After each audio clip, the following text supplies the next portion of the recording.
বান্দে প্রেমিকেরা এ দুনিয়া দুদিনের আজ আছো কাল নাই আমার রাসূলুল্লাহর গোলাম হয়ে যাও রাসূল যা করেছে করো নবী যা ছাড়তে বলেছে ছেড়ে দাও তবেই তো তুমি দুনিয়া আখিরাতে কামিয়াবি হয়ে যাবে আল্লাহর রাস্তায় চলাটা হয়তো বড় কঠিন কিন্তু মনে রাখবে কিছুদিন পর আল্লাহ যখন তোমাকে পরীক্ষাটা নিয়ে নেবে তোমাকে আল্লাহ সাহায্য করা শুরু করে দেবে সেখানে তোমার আর কোনোদিন দুনিয়া আখিরাতে কষ্ট থাকবে না আল্লাহ পাকের রাস্তায় যখন কোনো বান্দা বান্দি চলতে থাকে এই চলাটা শুরু হয় কাঁটার উপর দিয়ে কিন্তু কিছু দূর যাবার পরে শান্তি আর শান্তি ফুলের উপর দিয়ে শুরু হবে আর শয়তানি রাস্তা শুরুটা হয় ফুলের উপর দিয়ে কিন্তু কিছু দূর যাওয়ার পরে এমন অন্ধকারে সে পড়ে যাবে আর কোনোদিন সে অন্ধকার থেকে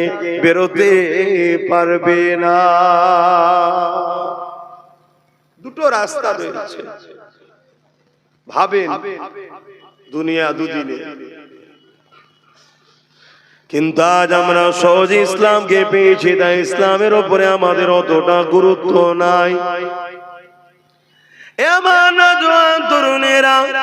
অথচ আল্লাহ নবী কতটা কষ্ট করেছে এই ইসলামের জন্য সাহাবা হুজুররা কতটা কষ্ট করেছে এই জমিন থেকে সন্ত্রাসকে মুক্ত করার জন্য এই জমিনকে অন্যায়কে মুক্ত করার জন্য এই জমিনে মায়ের জাতের সম্মান দেওয়ার জন্য আল্লাহ নবী সাহাবাদের উপরে কত জুলুম হয়েছে ইতিহাসে পাতা সাক্ষী দেয় আমার নবী পাকের পাশে সাহাবারা সাথ দিয়েছিল বলে আমার নবী পাকের মিশনে সাথ দিয়েছিল বলে আমার নবী পাকের ডাকে সাহাবারা সাথ দিয়েছিলেন বলে ওই সাহাবা হুজুরদিগকে তৎকালীন জালিম যারা ক্ষমতাশালী ছিল তারা এমন করে সাহাবাদেরকে জোর করে ধরে মরুভূমির গরম বালির উপরে শুইয়ে দিয়ে তাদের বুকের উপরে ভারী পাথর পর্যন্ত চাপিয়ে দিয়েছে তাদের বুকের উপরে ভারী পাথর দিয়েছে ওই পাথরের চাপে তারা নিঃশ্বাস নিতে পারছিল না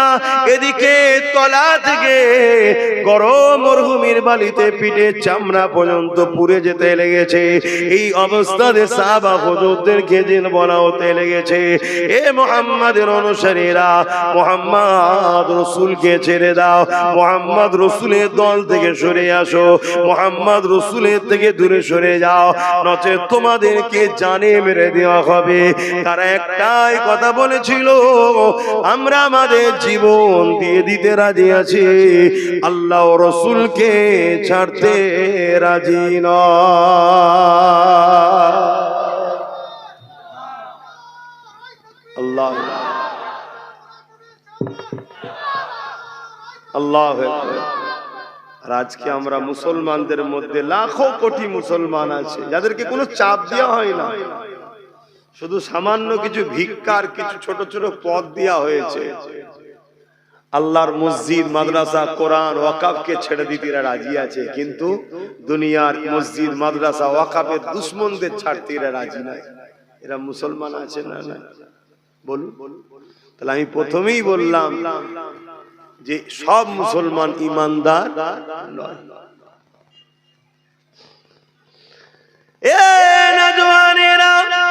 সেদিন কোন কষ্ট সাহাবা হুজুররা করেছিলেন এই জমিনের উপরে ন্যায়কে প্রতিষ্ঠিত করার জন্য এই জমিনের উপরে অন্যায়কে মিটাবার জন্য সাহাবা হুজুরদের উপরে কত জুলুম হয়েছে আমার নবী পাকের সাথে সাথ দিয়েছিলেন হযরত খুবাইব রাদিয়াল্লাহু তাআলা হযরত খাব্বাব রাদিয়াল্লাহু তাআলা তিনাকে জালিম খ্রিস্টান বাদশা ধরে নিয়ে গেছে নিয়ে গিয়ে বন্দী করে বলতে লেগেছে এ খুবাইব এ খাব্বাব মুহাম্মদ রাসূলকে ছেড়ে দাও মুহাম্মদ রাসূলের দল ছেড়ে দাও মুহাম্মদ রাসূলের সাথে দিও না আমাদের দিকে চলে আসো তোমাকে অনেক পুরস্কার দেওয়া হবে অনেক সম্মানিত করা হবে আল্লাহ নবীর সাহাবী হযরত খাব্বাব রাদিয়াল্লাহু তাআলা তিনি বলতে লেগেছে জালিম তোমরা যতই চেষ্টা করো না কেন,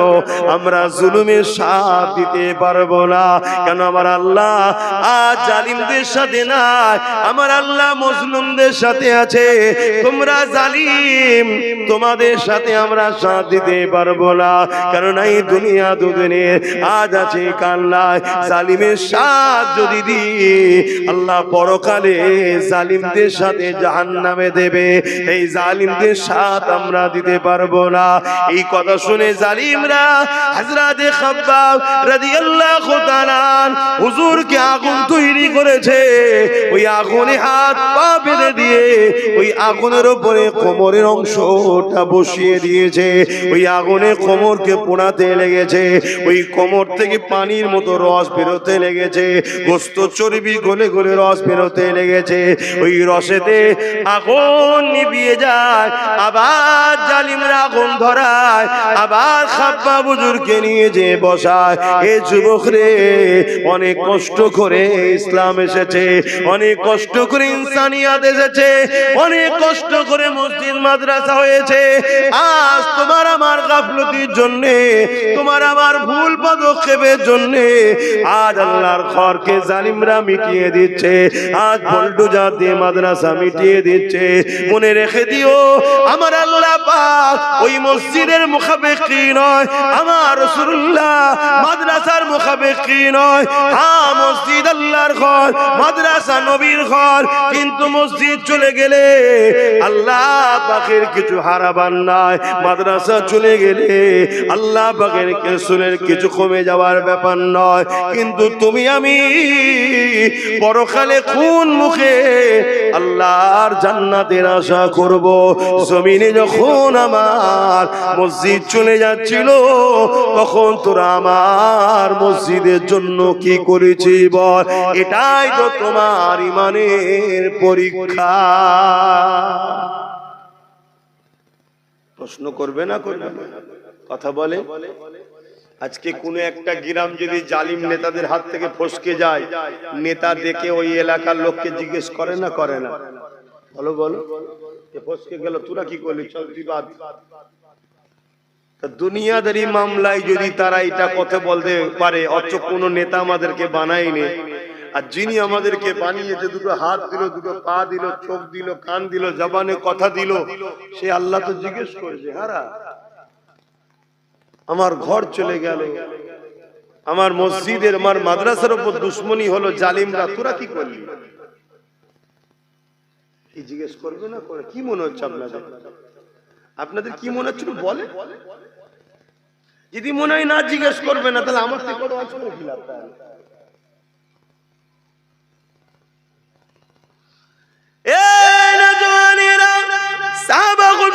মার খেয়েছিলেন জালিমদের বিরোধী করার জন্য, আজ আমরা মার খাচ্ছি জালিমদের পক্ষপাতিত্ব করার জন্য।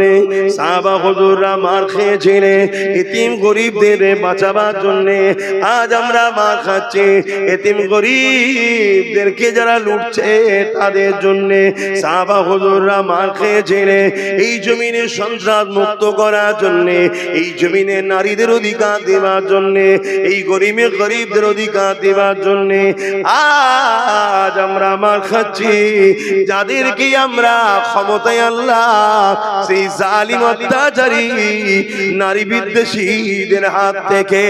এ যুবকেরা, তরুণেরা, আজ আমরা ভারতের মুসলমান, এই ভারতবর্ষের পেপার কোন খুলে দেখো, ভারতবর্ষের মিডিয়া কোন খুলে দেখো, কম বেশি প্রতিদিন দেখতে পাবে কোনো না কোনো জায়গাতে গরিবের ঘরে বেটিদের উপরে অত্যাচার হচ্ছে। সেই মেয়েটার বয়স হয়তো 3 বছর, তাকেও ছাড়ছে না। সেই মেয়েটার বাচ্চাটার বয়স হয়তো 5 বছর, তাকেও ছাড়ছে না। সেই বাচ্চাটার কন্যাটার বয়স হয়তো 8 বছর, তাকেও ছাড়ছে না। এ ভারতের মুসলমান, অন্যকে কি করছে আমার দেখার দরকার নাই।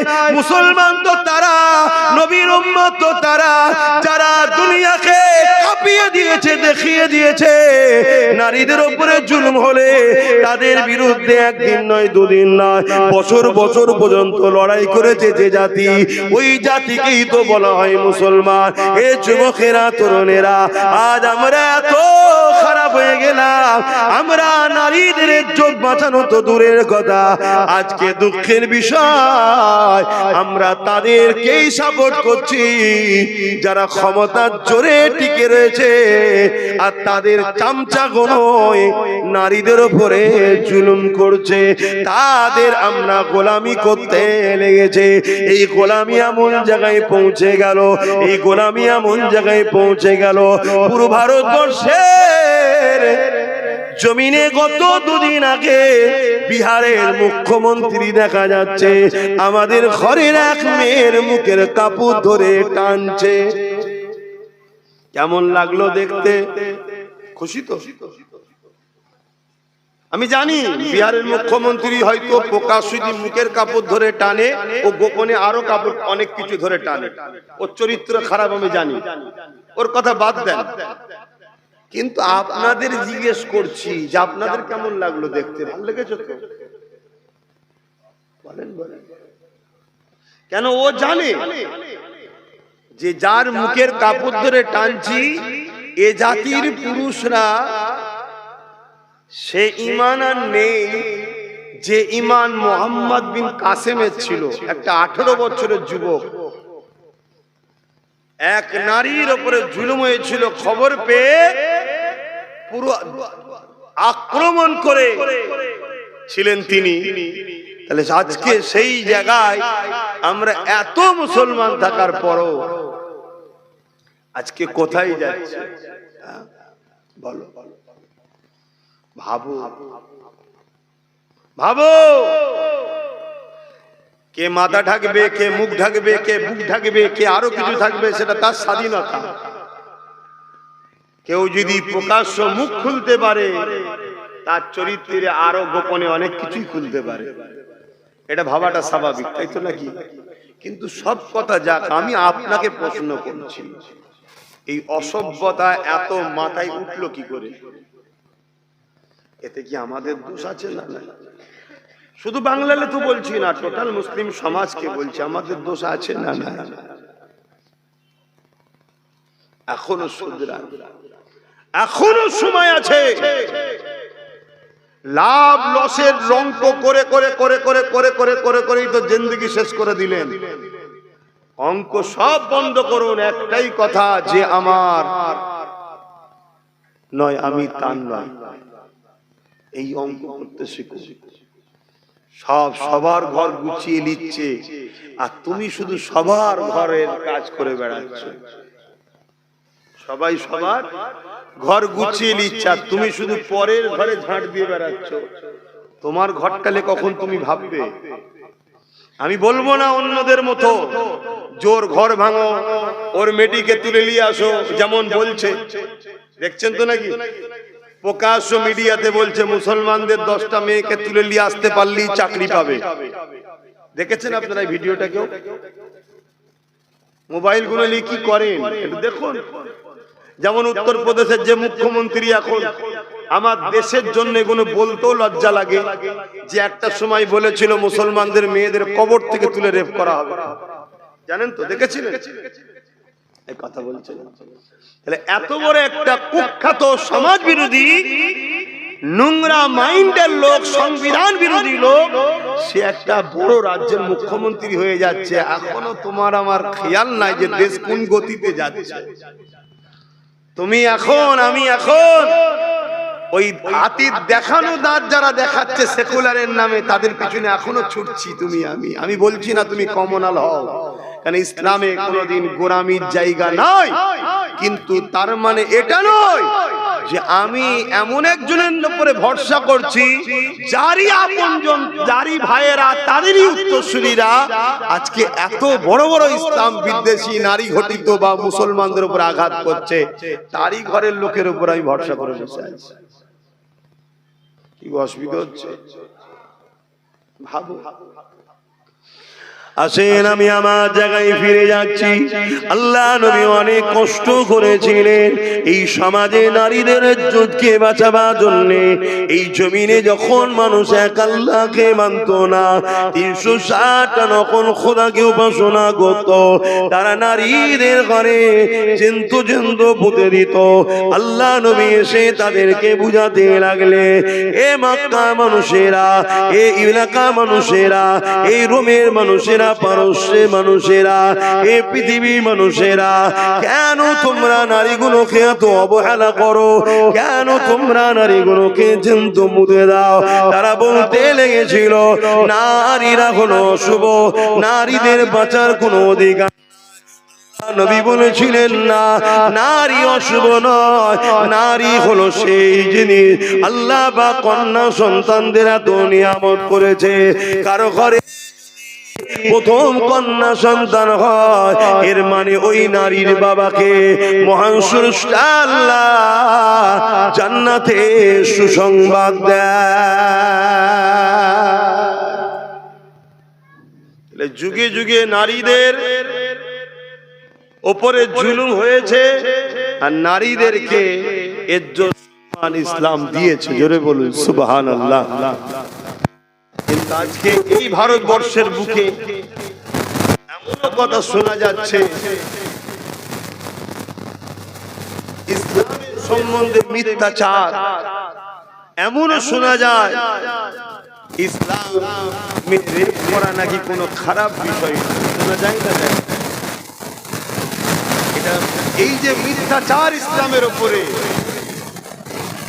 এর কারণে আগামী দিন সর্ব জায়গায় মুসলিম পুরুষ তোমরা চারিদিকে মার খাবে।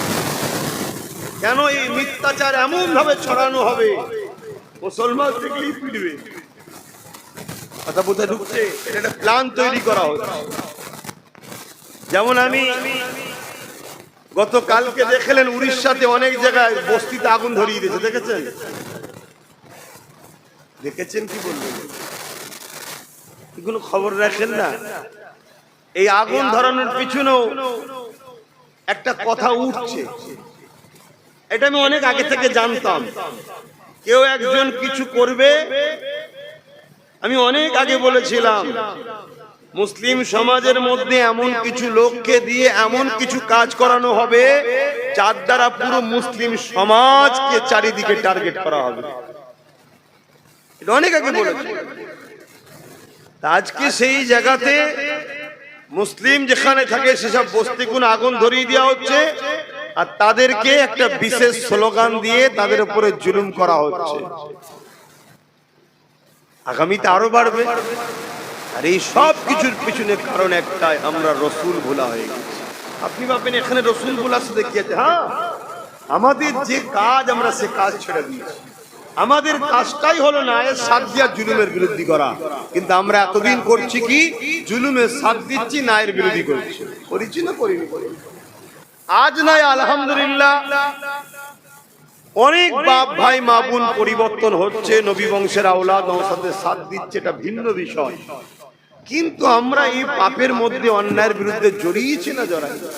আজ নাই নতুন করে মানুষ চেঞ্জ হচ্ছে। তবে হ্যাঁ, এটা বলতে পারি এখনো আল্লাহর পক্ষ থেকে মার শুরু হয়ে যায়নি। এখনো সময় আছে, তওবা আমাদের করে নেওয়া দরকার। এখনো টাইম আছে ফিরে আসা দরকার। এখনো টাইম আছে পরিবর্তন হওয়া দরকার। এ না জওয়ানেরা, তরুণেরা, আমার নবী পাকের প্রেমিকেরা, আরে আমার নবী সাহাবারা নবীকে কেমন মহব্বত করেছে, ওই মহব্বত তোমাকে আমাকে করতে হবে। রাসূলুল্লাহ সাথ দেওয়ার জন্য সাহাবা হুজুরকে নিয়ে গিয়ে শুলিতে চাপিয়ে চাপিয়ে এক এক করে শহীদ করে দিয়েছে। শত শেষে আল্লাহ নবীর সাহাবী হযরত খুবাইব রাদিয়াল্লাহু তাআলা তিনাকে শুলির কাছে নিয়ে এসে বলতে লেগেছে, এ খুবাইব, এবারে তোমাকে শুলিতে চাপানো হবে, এখনো সময় আছে, মুহাম্মদ রাসূলুল্লাহকে ছেড়ে দাও। আরে আমার রাসূলুল্লাহকে কেন ছাড়তে বলছে? আমার রাসূল ছিল জালিমদের বিরুদ্ধে, আর খবায়েব ছিল রাসূলুল্লাহর সাথে। তার মানে নবী জালিমদের বিরুদ্ধে সেই রাসূলুল্লাহ সাথ দিয়েছে বলে খবায়েব হুজুরের উপর জুলুম হতে লেগেছে। আজ তোমাদেরকেও বলে দিয়ে যাচ্ছি, তুমি আমি যদি ন্যায়ের পক্ষে সাথ দিই, ইনসাফের পক্ষে সাথ দিই, মানবতার পক্ষে সাথ দিই, গরিবের পক্ষে সাথ দিই, এক কথায় নবীর গোলাম হিসাবে আমি আব্বাস সিদ্দিকী যে লড়াই লাভ নিয়েছি, ওই লড়াইয়ে যদি তুমি সাথ দাও, তোমার উপর জুলুম অত্যাচার হবে, কিন্তু এই জুলুমকে তোমাকে সহ্য করতে হবে। এই জুলুম থেকে খাবলে গেলে হবে না, এই জুলুম থেকে পিছিয়ে গেলে হবে না, কেননা প্রত্যেকটা অন্ধকারের পরে অবশ্যই একটা আলো রয়েছে। রাত হয়েছে বলে খাবলে গেলে হবে না, অপেক্ষা করো, সময় আসলে অবশ্যই আলো ফুটবে, দিন হবে। ঠিক তেমনি আল্লাহ কোরআনে জানিয়েছে, এ আমার বান্দা বান্দিরে, কষ্টের পরে আমি আল্লাহ তোমাদের শান্তি দেব।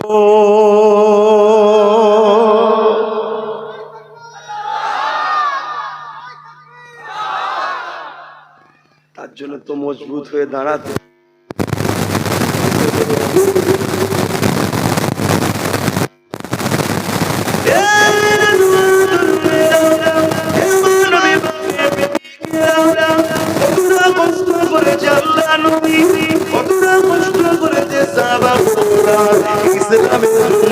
যখন আমার আল্লাহ জিবরাইল মারফতে আমার রাসূলুল্লাহকে বলে দিয়ে, হে আল্লাহ পাকের নবী, আপনি নবী হুজুর, আপনি আজকে রাতে হিজরত করে এলেন, কেননা জালিমরা আপনাকে শহীদ করে দিবার জন্য তারা মিটিং করে নিয়েছে। এই সময় হযরত জিবরাইল এসে আমার রাসূলুল্লাহকে জানিয়ে দিলেন, আপনি হিজরত করে এলেন। এই যুবকেরা, তরুণেরা, আমার রাসূলুল্লাহকে হিজরত করতে হয়েছিল, কিন্তু আমার নবী পাক ঘর থেকে বেরোবার আগে 40 জন জালিম আমার রাসূলুল্লাহর ঘরকে ঘিরে ফেললো। 40 জন উলঙ্গ তরোয়াল নিয়ে আমার রাসূলুল্লাহর ঘরকে ঘিরে ফেলেছে। অনেক বড় কথা, আমার নবী পাক কিভাবে বেরিয়েছে আপনারা সবাই জানে। ওখান থেকে রাসূলুল্লাহ রওনা দিয়ে রাসূলুল্লাহর সাথে কে ছিল? হযরত আবু বকর সিদ্দিক ছিলেন। রাসূলুল্লাহর সাথে যেতে লেগেছে। এরকম সমান রাস্তা নয়, পাহাড় আর পাহাড়, পাহাড় আর পাহাড়, একটার পর একটা পাহাড় কি ওভারটেক করে করে রাসূলুল্লাহ আর সিদ্দিক আকবর যেতে লেগেছে। এত না কষ্ট কেন করতে হয়েছে? কি জন্য নবীর উপরে এত জুলুম হলো? না নবী ইনসাফের পক্ষে ছিল, নবী মানবতার পক্ষে ছিল, নবী গরিবের পক্ষে ছিল, নবী নারীর অধিকারের পক্ষে ছিল, নবী সন্ত্রাসদের বিরুদ্ধে ছিল, নবী জালিমদের বিরুদ্ধে ছিল। নবী এমন করে এই জমিনের উপরে সভ্যতা, ইনসাফ, ইনসানিয়াত প্রতিষ্ঠিত করতে চেয়েছিল। তাই রাসূলুল্লাহর বিরুদ্ধে তৎকালীন জালিম শাসকরা লেগেছিল। এ যুবকেরা, তরুণেরা, একটা সময় দেখা যায় আল্লাহ নবীর নূরের কদম থেকে রক্ত বেরোতে লেগেছে, পাথরের কোনার আঘাত লেগে। সিদ্দিক আকবর তখন বলতে লাগলে, ইয়া রাসূলুল্লাহ, হাবিবাল্লাহ, আপনি আমার পিঠ মুবারকে উঠুন, আমি আবু বকর আপনাকে পিঠে করে নিয়ে মদিনা ইয়াসরিবে পৌঁছে দেব। কোন জায়গায় বলছে? যেখানে এরকম সোজা রাস্তা নয়, পাথরে কোন রকম ধরে আটকে উঠকে করে উঠতে হচ্ছে। এই পাহাড় পার করে আবার নেবে আবার একটা পাহাড়, এই পাহাড়ের রাস্তায়। তখন এত গাড়ি যাবার পাহাড়ে যে রাস্তা করে ছিল না, কাঁটা যুক্ত গাছ ভর্তি, যেখানে একবার পা স্লিপ হলে পুরো নিচই। এরকম একটা পথের উপরে আবু বকর সিদ্দিক নিজে চলছে, তিনারও পা দিয়ে রক্ত বেরোচ্ছে। সেই অবস্থাতে হুজুরকে বলছে, হুজুর আপনি আমার পিঠে আসুন, এই সুযোগটা আবু বকরকে দিন। কিয়ামত দিন আল্লাহ বললে আমি তো বলবো, আল্লাহ আবু বকর আপনার হাবিবকে পিঠে তুলে ঘুরেছে। জোরে বলুন সুবহানাল্লাহ। ভাবু মোহব্বত কাকে বলে। আর আমার রাসূলের উপরে এই জুলুমটা কেন? নবী অন্যায়ের বিরুদ্ধে ছিল, জালিমের বিরুদ্ধে ছিল, আমি আপনাকে আবার একবার বলছি, প্রকৃত প্রেমিক তো সে যে নবীর সুন্নাতকে মানে। অনেকে আছে মুখে দাড়ি রেখেছে, কেন রেখেছেন? না নবীর সুন্নাত। মাথায় টুপি দিয়েছেন, কেন? নবীর সুন্নাত। ভালো কথা, ভালো কথা। যেমন আমাদেরকে বলা হয় যে ফরজ ছেড়ে দিয়ে সুন্নত ওয়াজিব এই নফল নিয়ে টানাটানি করছো, বলে না? বলে না? কেন? নফলটাও ভালো কাজ, কিন্তু ফরজটা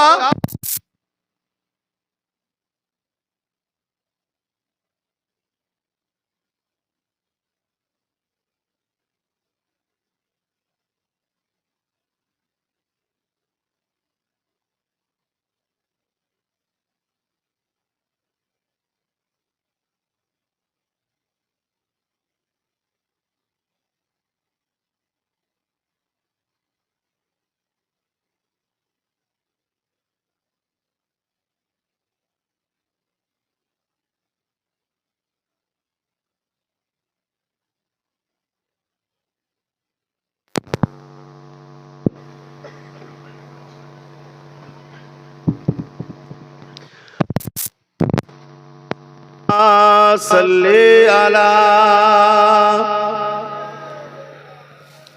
পড়েন পড়েন, ওয়ালা আলি।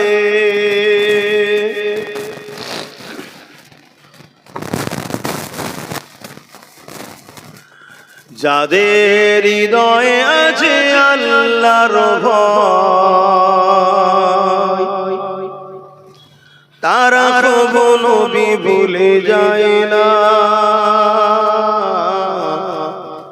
আল্লাহর প্রেম ছাড়া এই দুনিয়ায় কারো কাছে কোনো কিছু চাই না।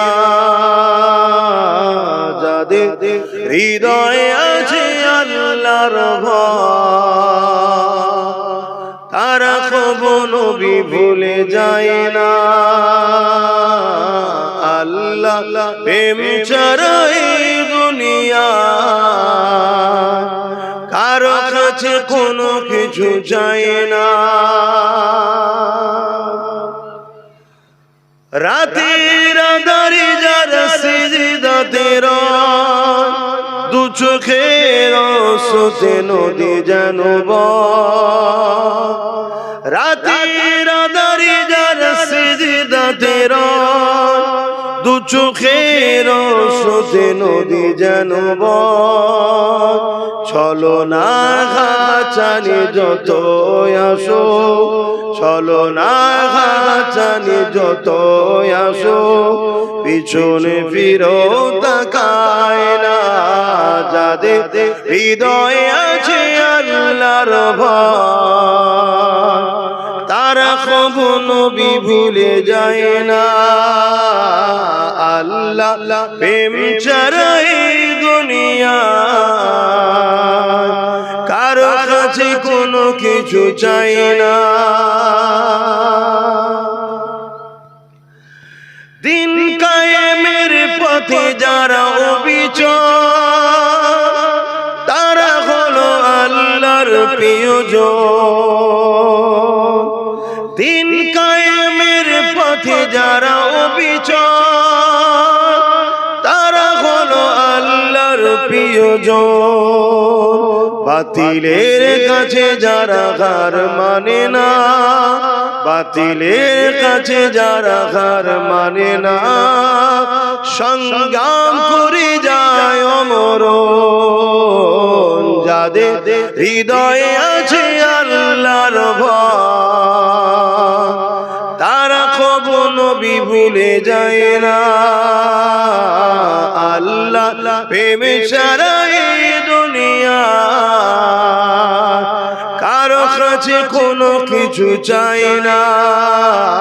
রাতে আঁধারে যারা সিজদাতে রয়, দু চোখের আঁসুতে নদী যেন বয়। রাতের আঁধারে যারা সিজদাতে রয়, দু চোখের আঁসুতে নদী যেন বয়।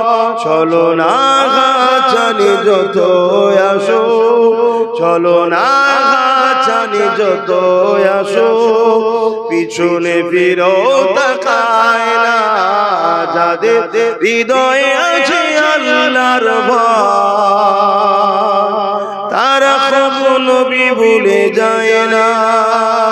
আল্লাহুম্মা সাল্লি আলা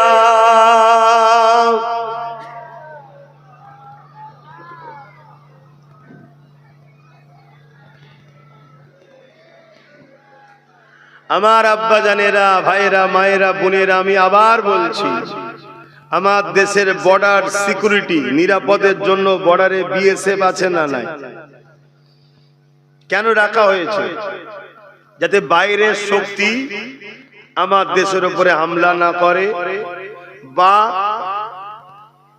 দেশের কোনো মধ্যে কেউ গাদ্দার বা দেশের মাল ইদিক উদিক সরকারি আইন ছাড়া অবৈধভাবে কেউ যেন লেনদেন না করতে পারে, দেশের ক্ষতি না হয়।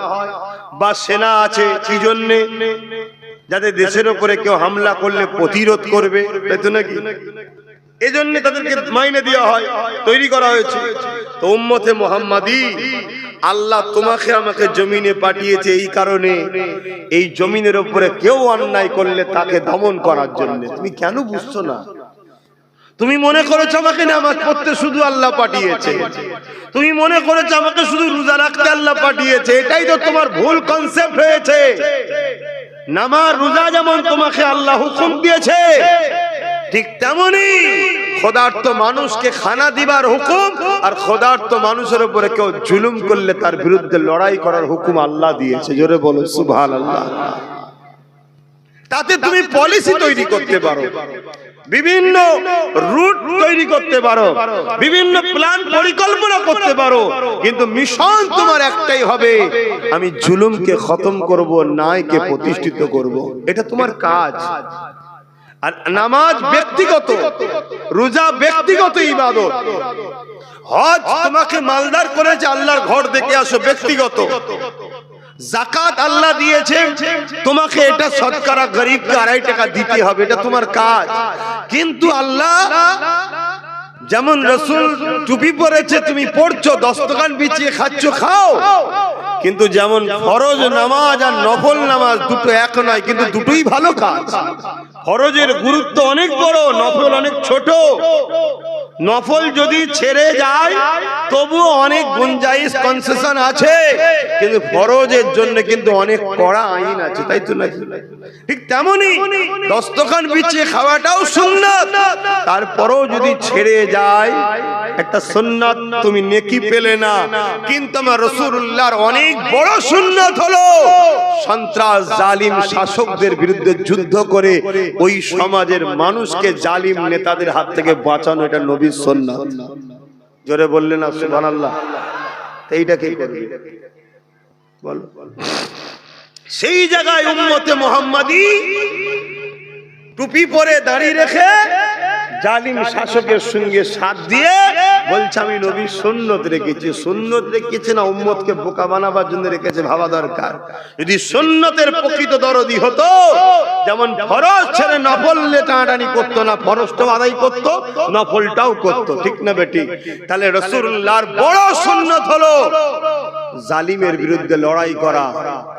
রোমের বিরুদ্ধে রাসূলুল্লাহ লড়াই করেছে, পারস্যের বিরুদ্ধে লড়াই করেছে। কেন? এরা সব ছিল অত্যাচারী, স্বৈরাচারী, মানব সুরাতে পশুর নাই জালিম শাসক ছিল। আল্লাহ নবী তাদের বিরুদ্ধে লড়াই করেছে।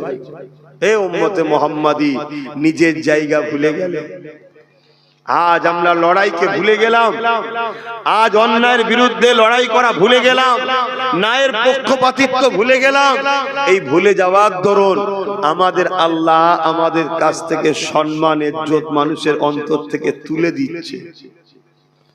তাই আজকে আমরা মানুষের কাছে ঘৃণার পাত্র হয়ে গেছি। সবার মুখে একটাই কথা, মুসলমানকে শেষ করো। কেউ প্রকাশ্য, কেউ ভেতরে ভেতরে। তাই দোয়া করব, তার আগে ছোট্ট একটা কথা বলে যাচ্ছি, একটা উদাহরণ দিচ্ছি। সবাই আমাদের দুশমন, এটা মানেন তো নাকি? সবাই আমাদের মানেন তো? নমুনা বলে যাচ্ছি শোন। একটা হলো প্রকাশ্য, দেখুন বিজেপি সরকার আমাদের ওয়াকফকে আইন করে লিখছে না লাইনে ওয়াকফকে। আর আমাদের রাজ্য সরকার দেখুন মুখে আমাদের দরদি, কিন্তু আমাদের ওয়াকফের আইনকে সাপোর্ট করলো না। দেখলেন তো, সবাই আমাদের দুশমন। বিগত দিনেও যারা ছিল তারা আমাদের দুশমনি করেছে না করেনি? কথা বলুন, হ্যাঁ কি না বলুন। সব সুযোগ সন্ধানী, আমরা বুঝে উঠতে পারলাম না।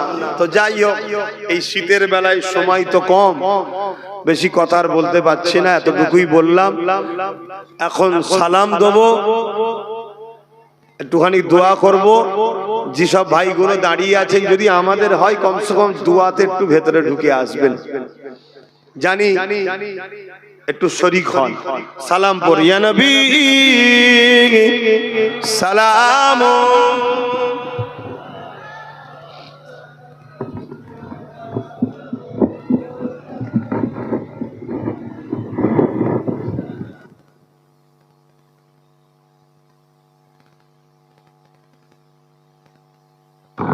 সরে আসেন, ভাইগুলোকে একটু আসতে দেন। আর তো 10 মিনিট 15 মিনিট সময় আছে, একসাথে বসে কমসে কম দুয়ায় শরীক হন।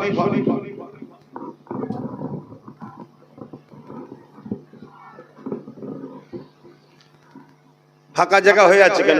সরে আছেন, এক্ষুনি তো শেষ হয়ে যাবে। কমসে কম দোয়াটা সবাই এক জায়গায় বসে চাইবে। তাহলে আল বদরু আলাইনা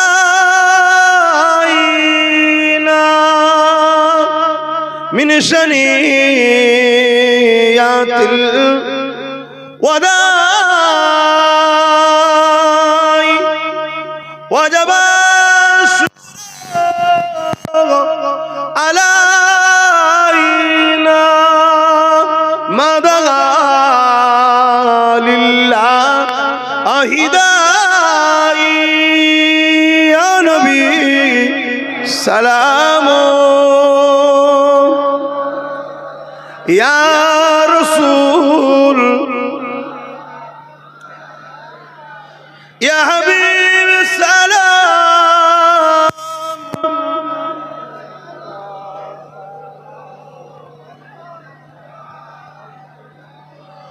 ওরিল আল্লাহ আরো বানি ওহালো দুঃখে রজনী হইল জগৎ অনুরানী আমিনার নয় ও নির্মণী ইয়া নবী সালাম ইয়া রাসূল ইয়া হাবিব সালাম।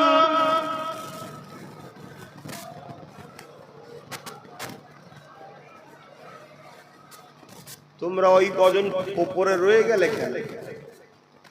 একই কথা, সবাই নেবে এলো, তোমরা ওই কজন রয়ে গেলে। তাহলে চিন্তা করো, তোমরা যদি আমাদের কথা না শোনো, এটা আমাদের ক্ষতি না তোমাদের ক্ষতি? কোনটা মনে হচ্ছে? আমার ক্ষতি হবে মনে হচ্ছে? তোমাদের ক্ষতি হবে। আমার কি সমস্যা? প্রত্যেকটা ক্ষেত্রে মনে রেখে দিও, তোমাদেরকে বাঁচাবার চেষ্টা করছি। কেন চেষ্টা করছি? আমরা তোমার নবীর বংশের আওলাদ, তোমরা আমার নবীর উম্মত। তোমাদের জন্য আমার রাসূল আজও কাঁদছে, আমারও জন্য কাঁদছে। সেই নবীর উম্মতকে বাঁচাবার চেষ্টা করছি, যাতে হুজুর আমার উপরে খুশি হয়। বুঝার চেষ্টা কর, সরে যেও না। সকলে গায়ে গায়ে বসে খুনি দোয়া হবে। দরুদ শরীফ আল্লাহ।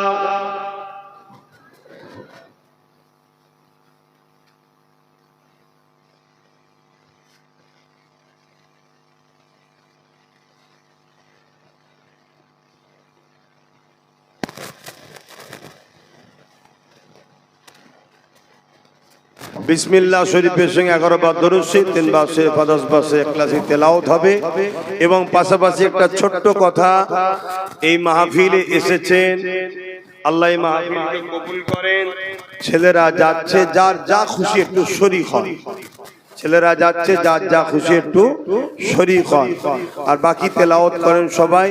এখনই দোয়া হবে, কেন নামাজ আছে, 4:30-র মধ্যে শেষ হবে, তারপরে নামাজ আদায় হবে ইনশাআল্লাহ।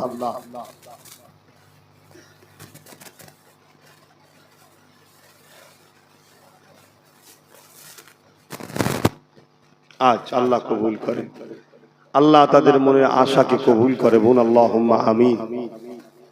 দেন দেন দেন, যার যা খুশি একটু শরীক হন, যার যা খুশি একটু শরীক হন। বিসমিল্লাহির রহমানির রহিম। এই যে আপনাদের ঘরে বললাম, আপনারা সবাই চলে আসলেন, এইটা কতটা যে আপনারা নিজেদের উপকার করলেন এটা আপনারা নিজেরা বুঝতে পারছেন না। যখন মুসলমান তাদের উলামাদের কথা শুনবে, তখনই জানবেন ইসলাম বিদ্বেষীরা বড় টেনশনে পড়ে যাবে। কথা বুঝছেন তো? কিন্তু এটা আপনারা সবাই তো বোঝেন না, যে দেখো ওদের উলামারা ডাকলো, সঙ্গে সঙ্গে চলে গেল। এই জিনিসটা জালিমদের ঘরে কিন্তু ঘাবড়ায়, ভয় খাওয়ায়।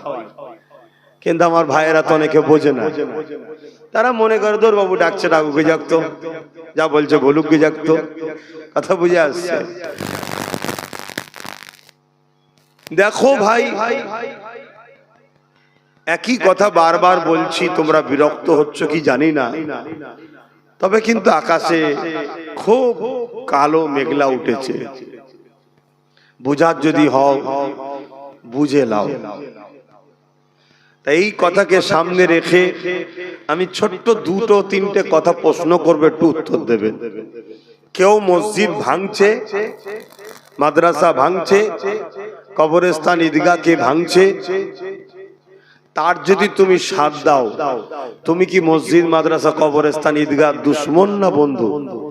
জোরে বলো। আর যে মসজিদ মাদ্রাসার দুশ্মন হয় তার মধ্যে ঈমান থাকে? দ্বিতীয় নম্বর কথা, তোমার বাপ দাদুর কবর কেউ বাঁচাতে চাইছে, কেউ বিক্রি করে দিতে চাইছে। যে বাঁচাতে চাইছে সে তোমার দুশ্মন, না যে বিক্রি করে দিতে চাইছে সে দুশ্মন? তাহলে তুমি তো এতটুকু বোঝো যে কে দুশ্মন কে আপন। তাহলে দুশ্মনের সাথ দিয়ে নিজের মুরব্বীদের কবরগুলোর ওপরে সিনেমা হল, মদের আড্ডা, বার, থিয়েটার হল তৈরি করো না। নিশ্চয়ই আপনারা জানেন এই কথাটা সর্ব জায়গায় আমি বলি, কেন এটা আমার ইমানি দায়িত্ব বলার। একবার না 1 কোটি বার যদি আল্লাহ বলার সুযোগ দেয় 1 কোটি বার বলবো। কেন্দ্র সরকার একটা আইন করেছে, যে আইন দ্বারা মুসলমানদের ওয়াকফ সম্পদকে নিতে চাইছে।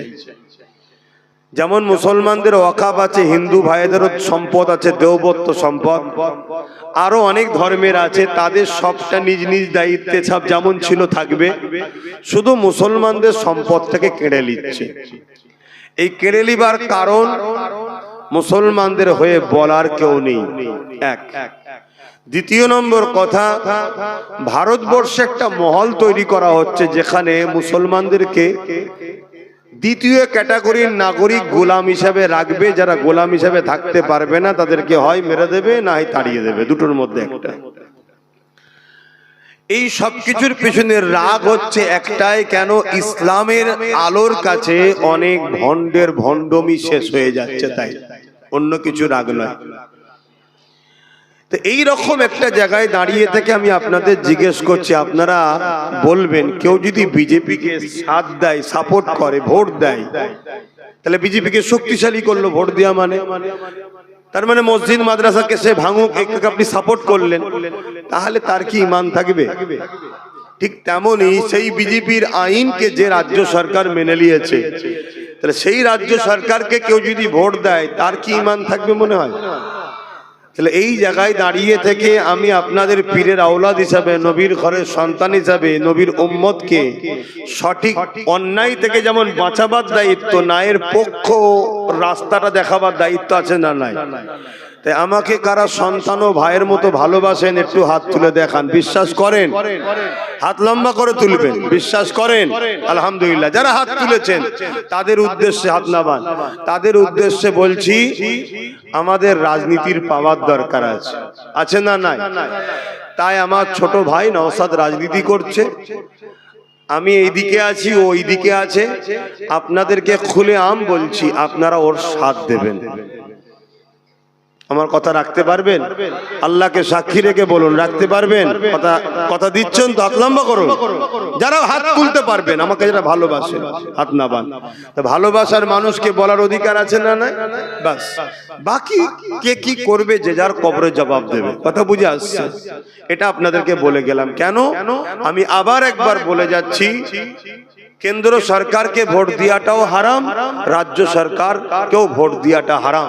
কেন? এরা উভয়েই টাকার ইপিট উপিট, এরা ওয়াকাফকে শেষ করে দিচ্ছে, ওবিসি কে শেষ করে দিচ্ছে। ও প্রকাশ্য মুসলমানকে মিটাতে চাইছে, আর এ মুসলমানকে পিছন থেকে বেঁধে রেখে আস্তে আস্তে আস্তে আস্তে শেষ করে দিতে চাইছে। কেন?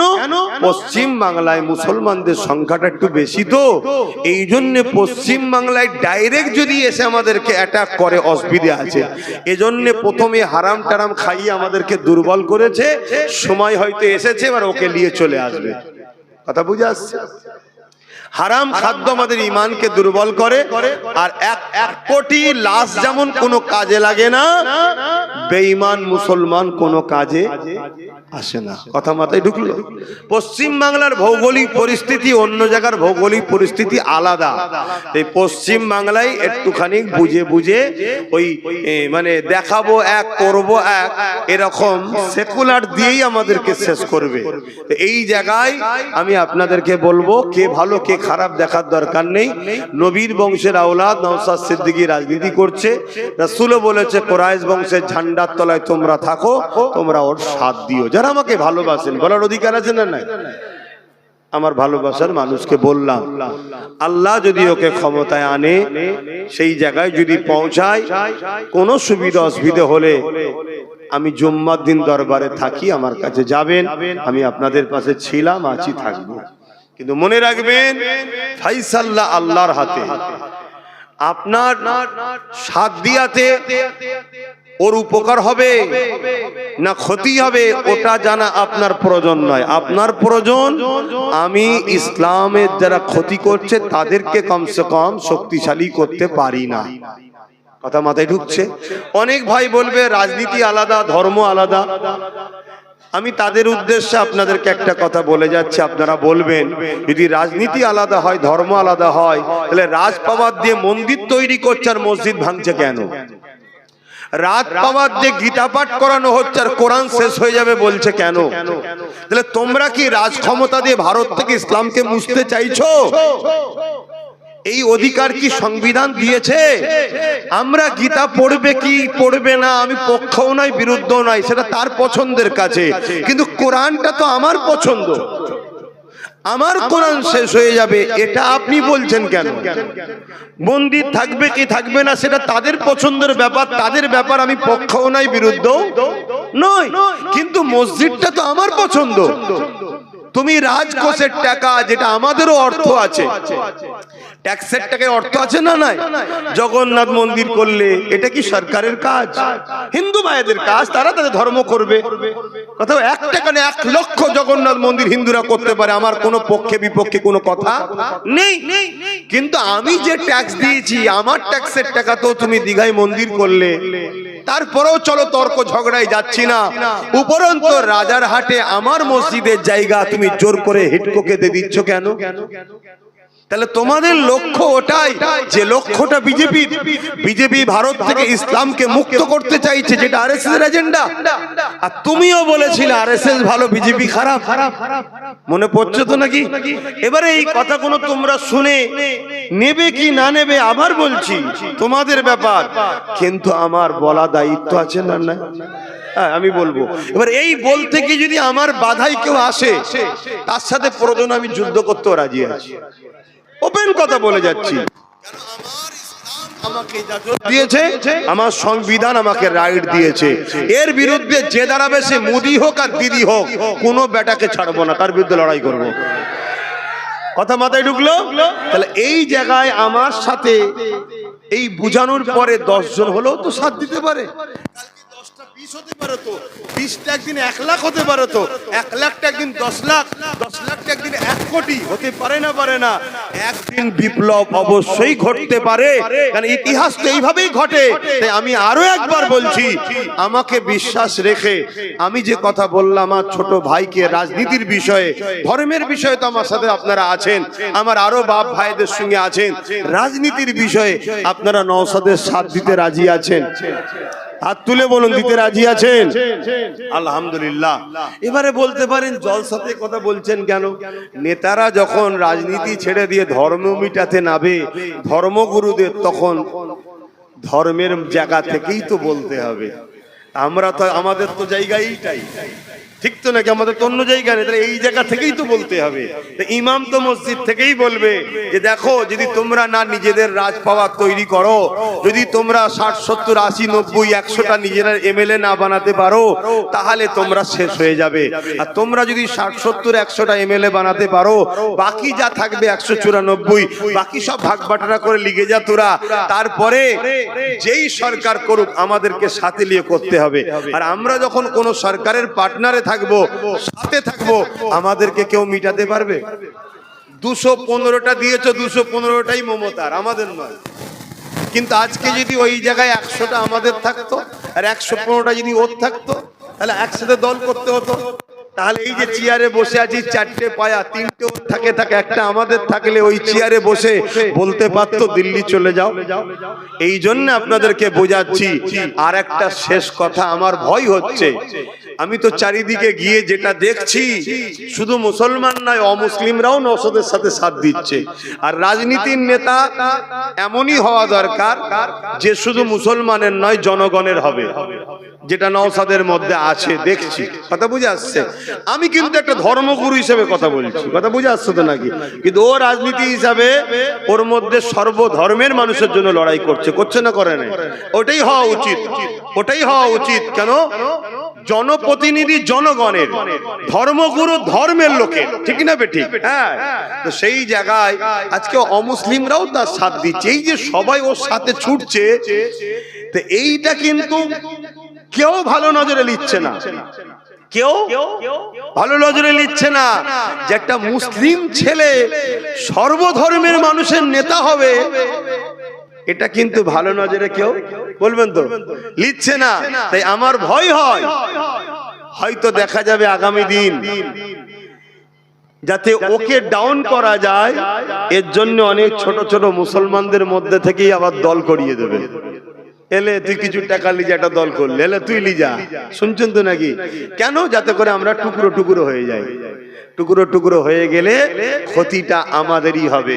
এরকম লুবি মুসলমান আছে না নাই? বলুন, আছে না নাই? একটু সাবধান হন। সময় এলে আপনাদেরকে বলবো। একটা কথা বলছি, আবেগে হুঁশ হারিয়ে ফেলো না, জোশ আনো, হুঁশ হারিয়ে নয়। আমরা বড় আবেগী, এই আবেগের জ্বালায় আজকে মুর্শিদাবাদের লোক যেখানে দেখছে সেখানে পিটছে। মুর্শিদাবাদের লোকে দেখার খোঁজলাও একটু চারিদিকে, শুনছেন তো নাকি? অতএব একটু বুঝে বুঝে। আল্লাহ রসুল বলছে, কেউ পরিবর্তন হয়েছে চট করে বিশ্বাস করতে যেও না, আগে তাকে দেখো। পাহাড় সরে গেছে বিশ্বাস করো, কেউ পরিবর্তন হয়েছে বিশ্বাস চট করে করো না। আমি কারো নিন্দা করছি না, কিন্তু রাসূলুল্লাহর হাদিসটাকেও মাথায় রাখা দরকার আছে না নাই? কেন আমাদেরকে দেখতে হবে? হঠাৎ করে একটা লোক এখানে ওখানে ওখানে ওখানে চারিদিকে ডাল দিয়ে ঘুরে হঠাৎ করে সে এসে বলল আমি মুসলমানদের দরদি, একটু আমাদের ভাবা দরকার আছে না নাই?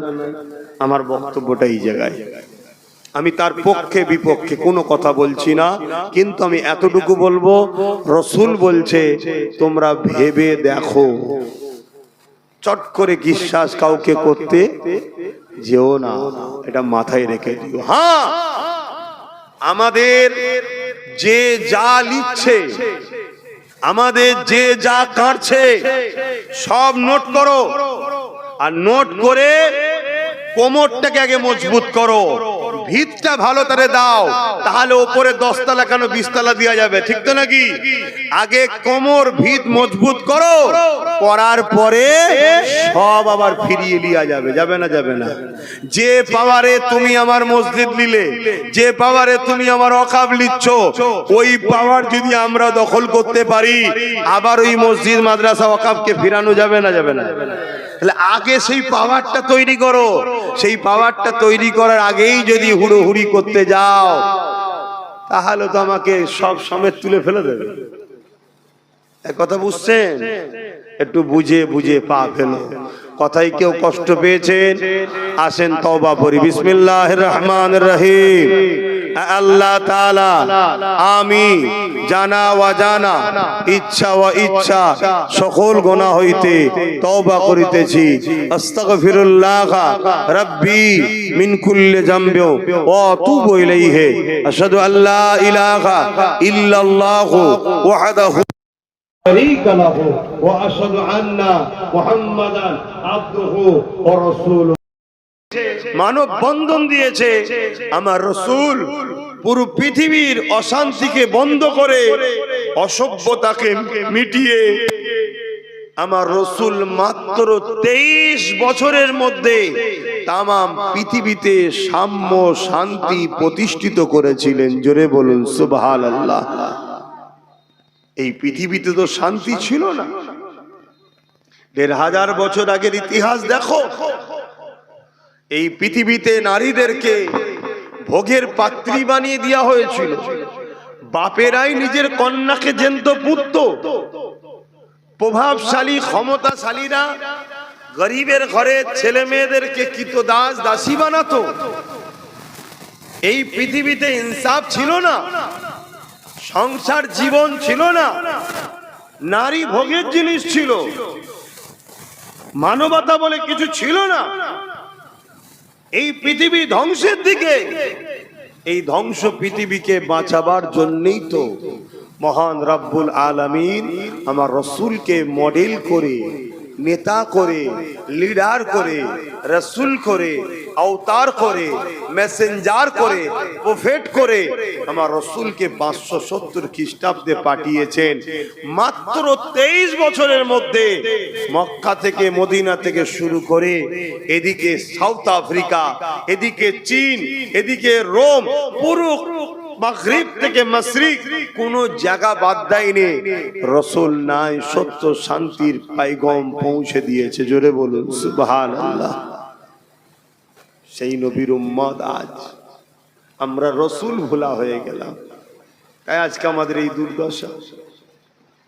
আমরা নবীকে যদি মডেল বানাই, আবার ইনসাফ আসবে, আবার ন্যায় আসবে, আবার শান্তি আসবে, আবার মানব বন্ধন আসবে, আবার আমরা আমাদের অধিকার আবার ফিরে পাবো। তাই একটাই মেসেজ দিচ্ছি, এতে আপনারা নিতে পারছেন কি পারবেন না আমি জানি না, কিন্তু এটা আমার ডিউটি। কিন্তু একটা প্রশ্ন, আমার রাসূল যে এই যে মেসেজটা দিয়েছিলেন, জুলুমকে বন্ধ করলেন, সন্ত্রাসকে বন্ধ করলেন, নারী হত্যা বন্ধ করলেন, রেপ বন্ধ করলেন, নেশামুক্ত সমাজ গড়লেন আমার রাসূল, এটা কি সহজে হয়ে গিয়েছিল না অনেক বাধা? বলুন, অনেক বাধা। তাহলে আজকেও যখন সমাজ পতনের দিকে, ধ্বংসের দিকে, সমাজ যখন রেপ আম হচ্ছে, সমাজে যখন নেশা আম হয়েছে, সমাজে যখন বেইনসাফি হচ্ছে, সমাজে যখন জুলুম বেড়েছে, তাহলে উম্মতে মুহাম্মাদি হিসাবে সেই নবীর দ্বীনের হিফাজতের জন্য সমাজে নাই সমাজকে নেশা মুক্ত, সমাজকে দুর্নীতি মুক্ত, সমাজকে রেপ মুক্ত, সমাজকে খুন মুক্ত, এটা করার দায়িত্ব আমাদের আছে না নাই? এটাই তো ডিউটি দিয়েছে আল্লাহ। আল্লাহ আমাদেরকে তো এটাই ডিউটি দিয়েছে, বান্দা কুনতুম খায়রা উম্মতি উখরিজাত লিন-নাস তা'মুরুনা বিল মা'রুফ ওয়া তানহাউনা আনিল মুনকার। নাই কাজ করো, অন্যায়কে মিটাও, এটাই তো আমাদের ডিউটি। তা আমরা বান্দা হিসেবে এটা কি করছি? যখন করিনি, তাহলে আল্লাহ আমাদেরকেই মিটাবে জালিমদের হাতে। আমাদেরকে আল্লাহ শ্রেষ্ঠ উম্মত করেছে কেন? আমাদের এই দুটো কাজ। তাই কেউ খেতে পায়নি, খাওয়া দাও। কেউ বিমারের পাশে দাঁড়াও। কেউ অসহায়, তাকে আশ্রয় দাও। কারো বস্ত্র নেই, বস্ত্র দাও। আপনি বলবেন আমি তো নিজেই গরিব। এই গরিবটা কি মায়ের পেট থেকে হয়ে এসেছেন, না নিজের তকদিরকে ফাটিয়েছেন? এটা তো ভাবতে হবে, এটা তো এইগুলো চিন্তা করতে হবে। এই যে কাজ, কেউ অত্যাচারী হচ্ছে, তার পাশে দাঁড়িয়ে তাকে সাহায্য করে জালিমের হাত থেকে মজলুমকে বাঁচাও, এগুলো তো আল্লাহ আমাদের কাজ দিয়েছে, আমরা করছি। জওয়ানেরা, তরুণেরা, এ নবী পাকের প্রেমিকেরা, আল্লাহ পাক আমাদেরকে যে জন্য বানালে, সেই কাজ যখন আমরা করছি না, আল্লাহ পাক তখন আমাদের উপর থেকে রহমতকে উঠিয়ে নিলেন। এই রহমত যখন উঠে গেল, শান্তি আজ আমাদের সংসারে নাই, শান্তি আজ আমাদের কারবারে নাই, শান্তি আজ আমাদের জীবনে নাই। এ না জওয়ানেরা, প্রতিটা মানুষ আজ বিমারগ্রস্ত হয়ে যাচ্ছে, প্রতিটা মানুষ আজকে ডিপ্রেশনের মধ্যে রয়েছে, প্রতিটা মানুষ আজকে দুনিয়ায় পেরেশানের মধ্যে রয়েছে। এর কারণ একটা, আল্লাহ রহমত আমাদের উপর থেকে উঠে যাচ্ছে। কেন উঠে যাচ্ছে? আমরা রাসূলুল্লাহ দাবি করি, কিন্তু রাসূলুল্লাহর প্রকৃত দাবি কারা করে? প্রকৃত রাসূলুল্লাহর প্রেমিক কারা হয়েছে? কারা নবী পাকের প্রকৃত প্রেমিক? আল্লাহ নবী জানিয়ে দিলেন, মান আহাব্বা সুন্নতি, যারা আমার সুন্নাতকে ভালোবাসলো, ফাকাদ আহাব্বানি, তারা আমি রাসূল আমাকে ভালোবাসলো।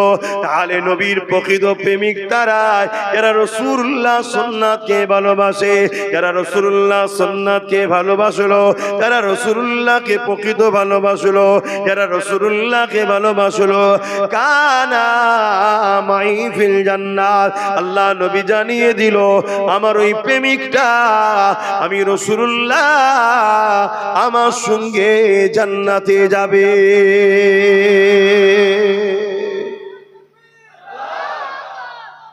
আল্লাহ জিন্দাবাদ, আল্লাহ। তাহলে নবীর প্রেম ছাড়া তো নাজাত নাই, না দুনিয়ায় কামিয়াবি, না আখিরাতে কামিয়াবি। তা নবীর প্রেমিক প্রকৃত কে? রাসূল বলছে যে আমার সুন্নতকে মানে। নামাজ আল্লাহর হুকুম, কিন্তু এটা রাসূলুল্লাহ সুন্নত। সুন্নাত বলতে নবী যেটা করে, এটা যেমন আমাদেরকে আদায় করতে হবে। নামাজ পড়লে ব্যক্তি জীবন কল্যাণ হবে, কিন্তু নামাজ আমি পড়াতে সমাজের কোনো উপকার নাই। বলুন, আমার নামাজ পড়াতে সমাজের কিছু উপকার হবে? আমার কথা বুঝছেন তো নাকি, না ভুল বুঝছেন আবার? আমি নামাজ পড়াতে যারা পড়েনে তাদের কি উপকার হলো? এটা আমার ব্যক্তি জীবনের কল্যাণ। আমি নামাজ পড়েছি, আল্লাহকে সেজদা দিয়েছি, এটা আমার ব্যক্তি জীবনের কল্যাণ। কিন্তু এই সমাজে যদি এতিমের পাশে আমি দাঁড়াতাম, এই সমাজে যদি এমন আইন করা যেত, এতিমের উপরে জুলুম হবে না, এই সমাজে যদি এমন ব্যবস্থা করা যেত, এতিমকে গভর্নমেন্ট সম্পূর্ণ ফ্রি পড়াশোনা করিয়ে তার থাকা খাওয়ার সম্পূর্ণ দায়িত্ব গভর্নমেন্টের, সে এতিম মুসলমান ঘরের হোক আর হিন্দু ঘরের হোক, সে এতিম মুসলমান, হিন্দু, আদিবাসী, দলিত যেই হোক, এতিম যে হবে, অনাথ যে হবে, যার বাপ মা নেই সেই সন্তানকে গভর্নমেন্ট সম্পূর্ণ খরচ দিয়ে তাকে পড়াবে, তার থাকা খাওয়ার দায়িত্ব গভর্নমেন্ট। এমন যদি একটা সমাজ ব্যবস্থা আমরা করতে পারতাম, তাহলে এই সমাজের এতিম গরিবগুলো, অনাথগুলো, তাহলে তারা কিন্তু শিক্ষা পেত। শিক্ষা যখন পেত, তারা সমাজ বিরোধী তৈরি হতো না, তারা বড় বড় জায়গায় প্রতিষ্ঠিত হতো। তাদেরকে এই সবার লাথি খেয়ে, সবার বেউজ্জতি হয়ে আল্লাহর সৃষ্টিকে তাহলে অপমান লাঞ্ছিত হতে হতো না। আমার নবী এতিমের পাশে দাঁড়িয়েছে না দাঁড়ায়নি? কথা বলুন। তখন ছিল বাইতুল মাল, নবী একটা ফান্ড করেছিলেন, সেই ফান্ড থেকে সম্পূর্ণ এতিমদেরকে দেখা হতো। এখন রাষ্ট্রীয় সিস্টেম তৈরি হয়েছে, তাহলে রাষ্ট্রের তো উচিত এতিমকে দেখবে। রাষ্ট্র বলতে কি? আমরা তো জনগণ, তো তাহলে জনগণ, আমাদের তো দায়িত্ব। এবারে এই সমাজে কে এতিমের কথা ভাববে না ভাববে তার বিষয়।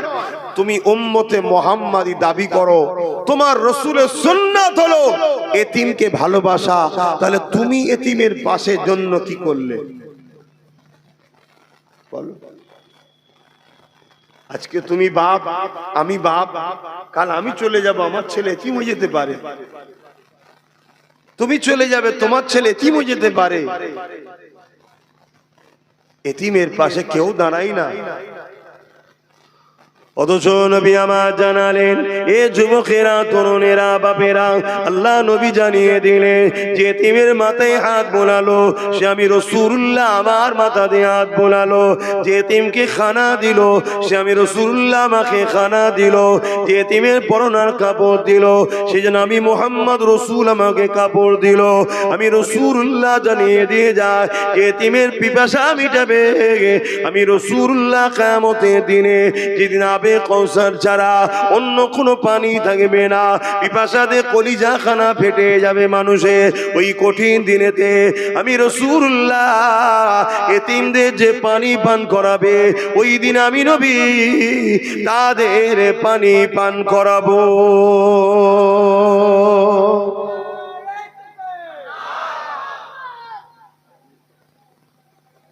আপনাদের মহল এই শীতের বেলা চলে যায়।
আল্লাহ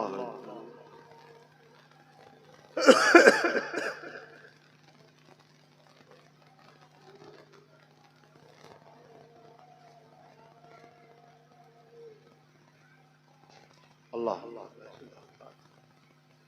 ওসিলাতুল ফজিলাত রাসূলুল্লাহ লা ইলাহা ইল্লাল্লাহ। এটা কি মহল্লায় নাকি?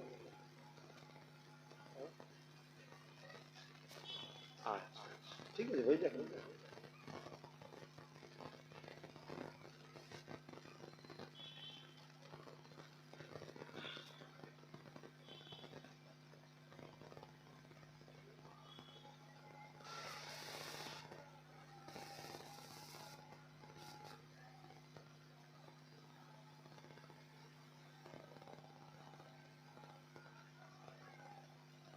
আল্লাহ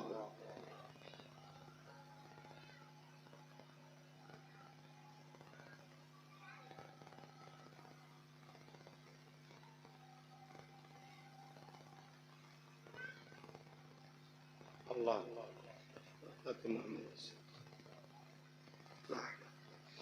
দুরূদ শরীফ আল্লাহুম্মা সাল্লি আলা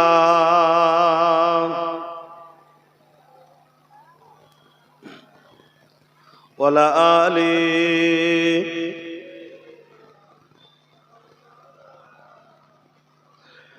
প্রেম আগুনে জ্বলে মরি ও হে রাব্বানা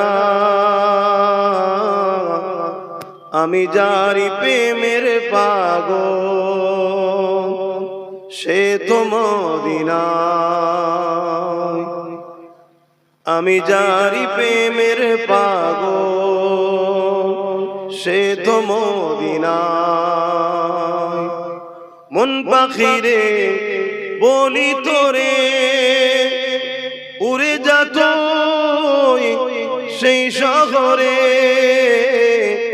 মন পাখিরে বলি তোরে উড়ে যাত সেই শহরে যেই শহরে গেলে পরে যেই শহরে গেলে পরে মিটবে মনের বেদনা আমি যারি প্রেমের পাগল সে তো মদিনায় আল্লাহুম্মা সাল্লি আলা